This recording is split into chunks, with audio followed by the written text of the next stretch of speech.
Assalamualaikum warahmatullahi wabarakatuh.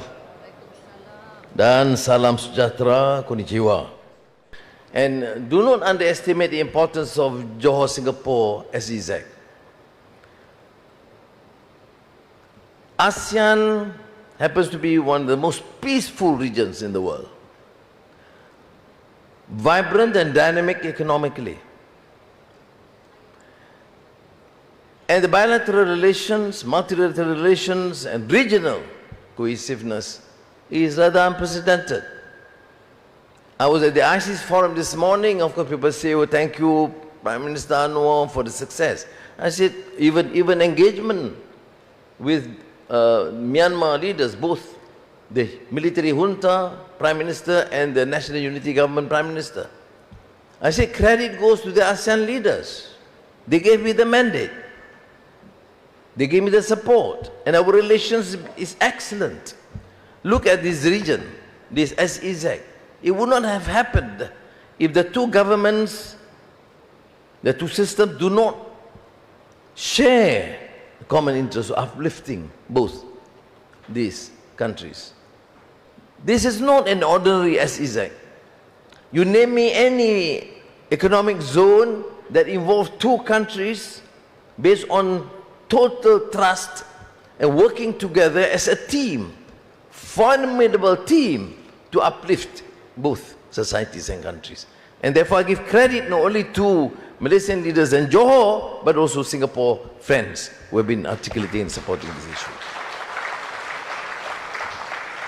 And because of that, precisely because of that, you can see so much interest. I mean, the Japanese are here, the Chinese, the Koreans, the Europeans, and JS-SEZ is now known internationally, globally, as a new dynamo. Why? Because of this collaboration, because of the infrastructure in place. That means politically it's stable and there's clarity of policies. We were told that sometimes we need new instruments. Invest Malaysia Facilitation Center. I mean, these Johor guys are not easy. Every meeting they make new demands. And if they fail at the state level, they use someone up there. I'm for a good cause. You know?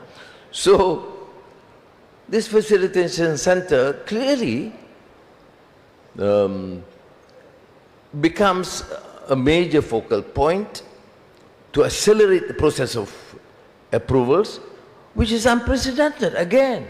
And this becomes, therefore, a facilitation center both at MITI and Johor as a showcase for other state authorities and some other federal agencies to emulate and progress. So you may have a politically stable system. You may have clarity of policies, brilliant minds working. But you must have this pace of approvals, the commitment of the both bureaucrats and executives in the field. And so thank you very much for those who have played their role and have seen the capacity and ability of SEZ through IIB, Khazanah, and the state government working together to enhance and showcase their ability and capability of SEZ. So it's a great story. I mean, I was in Davos, and one of the questions raised about potential development, and I mentioned JS-SEZ. Not only in terms of a new project to attract investments and to provide incentives, many countries give better incentives than JS-SEZ. And I happen to be holding the fort at the Ministry of Finance. I'm not interested in giving new incentives. Enough. But then you don't have that many countries with a politically stable system, a strong coalition, a two-thirds majority in parliament, and using that to accept and acknowledge some of our blunders and excesses of the past, of endemic corruption, of abuse of power, of laxity, and having understanding that, decide to embark on very clear policies for the government. Now, we are having to deal with this issue of the Trump tariffs. As a country, as a region, we are for rules-based multilateral arrangements. We do not share this or do not endorse or support or condone any unilateral action. It does not matter for any country. We promote peace and we stand firm, despite the fact that we are a relatively small country. We do not fear to express our views, be it on the Israeli aggression and colonization of Gaza or provocation to Iran. We stand firm and we are prepared to face whatever issues raised.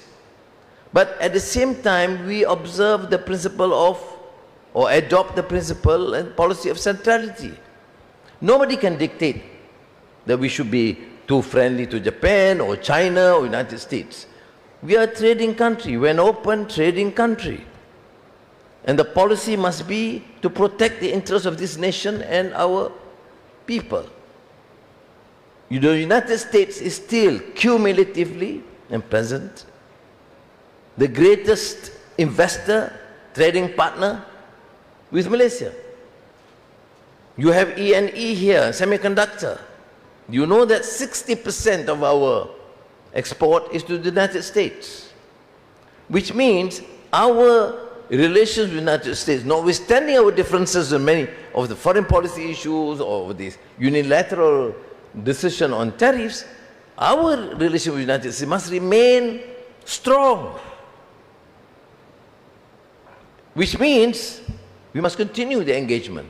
I just received a note from Minister Zafrul this morning about the series of meetings with the Commerce Secretary, with the US Trade Representative, progressing very well in terms of negotiations on tariff. But at the same time, we also represent ASEAN interests. And Prime Minister Ishima, for example, when he called, he agreed that the Commerce Secretary or Minister of Japan should then coordinate so that we take an ASEAN position, we work with Japan, Korea, and China to engage with the United States. Why? To ensure that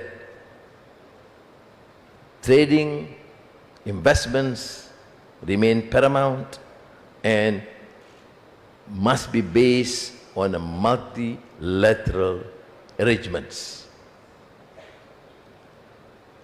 So, there is some other issues. Of course, we take a very strong position against the provocative actions by North Korea, which is affecting, of course, the security of the region, of South Korea, of Japan, and we take a position very clearly. And we in ASEAN had that consensus because we also have to deal and grapple with the issue of the South China Sea. But our relations with China is very close. Not many countries can record that last month we had, or a month earlier, we had President Xi Jinping on an official visit here, and the following month we had Premier Li Qiang, which could not have happened if our relations with China is not extremely close. Why? Because first, the principle of centrality. Secondly, because we are a trading nation, we need all the investments, support, training, transfer of technology that China can offer, as the Japanese have offered for decades in the past. That's why I think our task is to make sure that we provide all the first incentive, but more so the infrastructure and the environment necessary